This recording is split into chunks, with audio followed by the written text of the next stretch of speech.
एक बार फिर से आप सभी का बहुत बहुत स्वागत लाइव टाइम्स पर। और बिहार में पटना में बीपीएससी का जो मुद्दा है वो लगातार गर्माता जा रहा है। इन सब के बीच में प्रशांत किशोर गांधी मैदान में अनशन पर बैठे हैं। जी हां, बड़ी खबर इस वक्त आपको बता दें, प्रशांत किशोर के अनशन का आज तीसरा दिन है। पटना के गांधी मैदान में अनशन पर प्रशांत किशोर बैठे हुए हैं। बीपीएससी अभ्यर्थियों के समर्थन में प्रशांत किशोर के इस अनशन का आज तीसरा दिन है। इससे पहले पप्पू यादव ने भी चक्का जाम करवाया था पटना में। उसके बाद इस वक्त देखिए प्रशांत किशोर कुछ कह रहे हैं कि बीपीएससी के एग्जाम को फिर से कराया जाए, इसलिए वहां से प्रोटेस्ट से हम लोग वापस यहां गांधी मैदान आने की बात को हमने स्वीकार करी।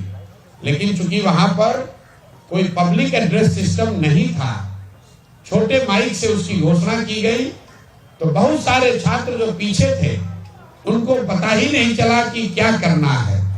उस अफरा तफरी में कुछ लोग घरों को चले गए, कुछ लोग हमारे साथ कुछ साथियों के साथ यहाँ गांधी मूर्ति के पास आए, लेकिन बड़ी संख्या में छात्र वहां गोलंबर पर बैठे रह गए। और मेरे वहां से हटने के बाद प्रशासन ने, पुलिस ने अपने कहे से अलग हटके उन छात्रों को इस जाड़े की ठंड में ठंडे पानी से पहले भिंगाया और फिर दौड़ा दौड़ा कर उनको लाठी से मारा। ये चूंकि मैं भी उसमें शामिल था, मेरे कहने पर, कुछ हद तक मेरे कहने पर छात्र आए थे कि जब तक मैं खड़ा हूं आप पर लाठी नहीं चलेगी।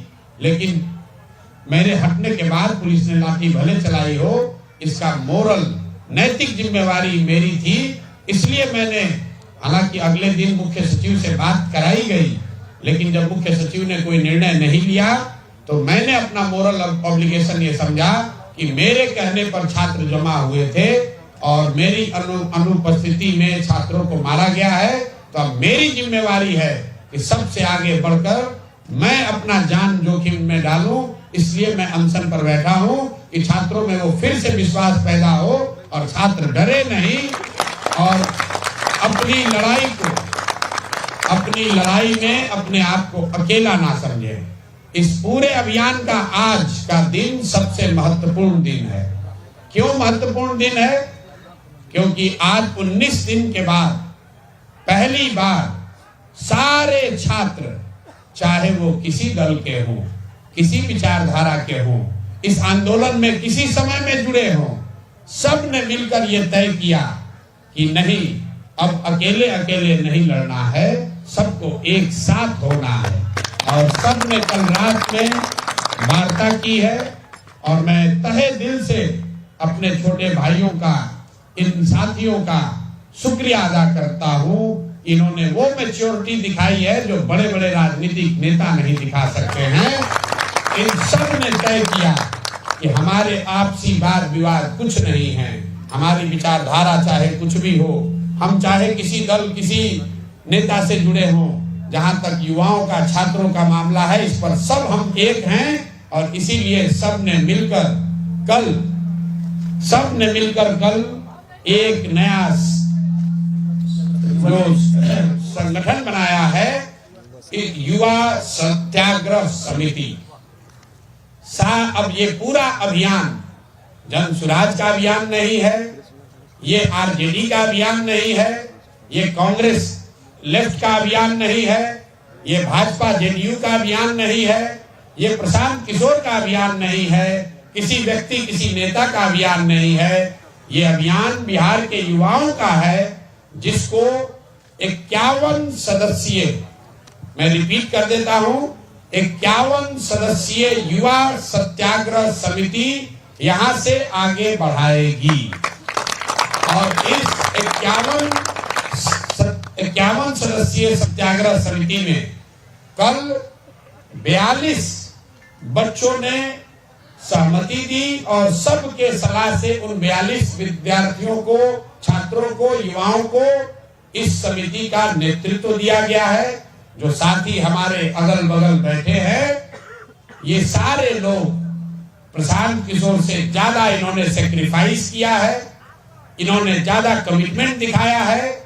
तो नेतृत्व प्रशांत किशोर का नहीं, इन बच्चों का होना चाहिए। और आगे से इनका परिचय मैं सिर्फ आपको कराने के लिए मैंने बुलाया है कि इस अभियान में जो भी कुछ होगा वो इनके नेतृत्व में होगा। प्रशांत किशोर जैसे लोग इनकी सहायता के लिए मदद के लिए अपनी पूरी ताकत से खड़े रहेंगे। और एक फैसला हुआ कि अब ये मुद्दा सिर्फ बीपीएससी के अभ्यर्थियों का नहीं रहा। ये इतने बड़ी संख्या में छात्र इन्होंने ये चुनौती स्वीकार की है कि हम सिर्फ पुनर्एग्जाम की बात मांग नहीं कर रहे हैं। बिहार में व्यवस्था सही होनी चाहिए, युवाओं के साथ अन्याय रुकना चाहिए, और युवाओं के साथ ही नहीं, समाज में किसी दूसरे वर्ग के साथ भी अन्याय हुआ है उसकी लड़ाई भी अब ये युवा लड़ेंगे, क्योंकि बिहार को अगर सुधारना है तो बिहार के युवाओं को ही खड़ा होना पड़ेगा।